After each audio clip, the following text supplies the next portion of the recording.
E se a melhor forma de conquistar o poder fosse fazer todo mundo acreditar que você não tem nenhum? Nessa análise, a gente vai mergulhar na ousada aposta do deputado Kim Kataguiri, que parece ter um plano bem definido para virar o jogo contra o establishment político brasileiro. Para a gente entender essa aposta, vamos seguir o roteiro do próprio deputado. A gente começa com o escândalo que, segundo ele, todo mundo faz questão de ignorar.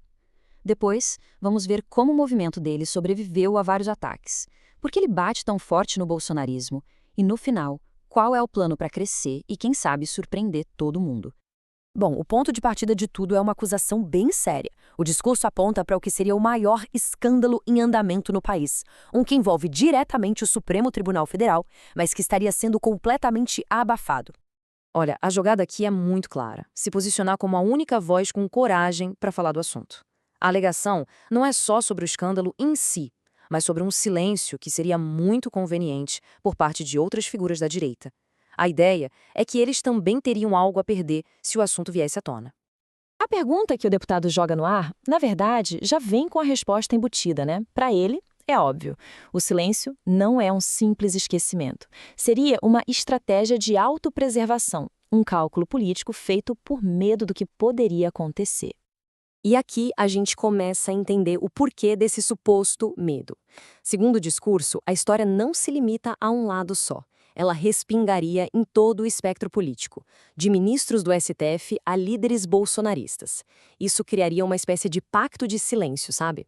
Falar sobre isso seria mexer num vespeiro perigoso para quase todo mundo. Ok, mas se todo mundo estaria com medo, como é que um grupo político resolve falar abertamente?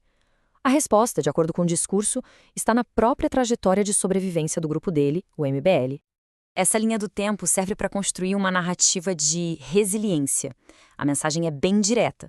Eles já enfrentaram e sobreviveram aos dois maiores polos da política brasileira recente, o PT e a família Bolsonaro. O que mais eles poderiam temer agora? E essa é a chave da estratégia toda. A ideia de que ser subestimado pelo sistema não é uma fraqueza, mas sim a sua maior força. Isso permite que eles construam sua base e avancem meio que por baixo do radar, até o ponto em que seja tarde demais para pará-los. Mas para se vender como a única alternativa de verdade, não dá só para falar que sobreviveu. É preciso desconstruir os rivais. E é exatamente por isso que uma parte fundamental do discurso é dedicada a uma crítica pesada e direta ao bolsonarismo. O que esse slide mostra é talvez a principal acusação que o Kataguiri faz, a de hipocrisia. Ele coloca lado a lado o discurso antissistema dos bolsonaristas e o que eles teriam feito na prática, argumentando que, no fim das contas, eles fortaleceram as mesmas instituições que prometiam combater. O ataque fica ainda mais pessoal e também mais estratégico quando o foco vira o Flávio Bolsonaro. Ao descrevê-lo como alguém fraco e comprometido por escândalos, o discurso tenta minar a credibilidade de toda a oposição bolsonarista, apresentando-a como ineficaz e, no fundo, vulnerável. Certo. Então, o cenário que ele desenha é esse: um establishment visto como corrupto e uma oposição que ele considera ineficaz. Mas como vencer nesse ambiente? É aí que o discurso muda o foco para os números, usando o passado para tentar provar o potencial do futuro. Eles lembram de uma eleição para a Prefeitura de São Paulo em que o candidato deles começou com apenas 1% nas pesquisas. Um número que, vamos combinar, parecia totalmente insignificante na época. Só que aquele 1% virou 10% de votos. Um resultado que superou e muito as expectativas. A lição que eles querem passar é simples: não subestimem os nossos pontos de partida. E essa mesma lógica é aplicada ao cenário de agora.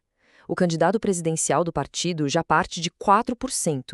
É uma base 4 vezes maior que a do exemplo anterior, o que, para eles, sinaliza um potencial de crescimento muito maior. E aqui vem o que eles consideram o pulo do gato dessa aposta. O argumento é que esses 4% foram alcançados mesmo com 80% do país ainda sem saber quem é o candidato. Ou seja, isso não seria um teto, seria só o chão. O potencial de crescimento, na visão deles, é gigantesco. Com base nesse potencial todo, o discurso se encerra com uma série de previsões bem audaciosas sobre o que eles acreditam que vão conseguir nas próximas eleições.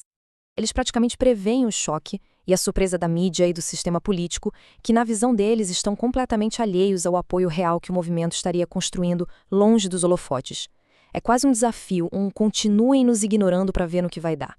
E a ambição, como dá para ver, vai muito além de só uma eleição presidencial.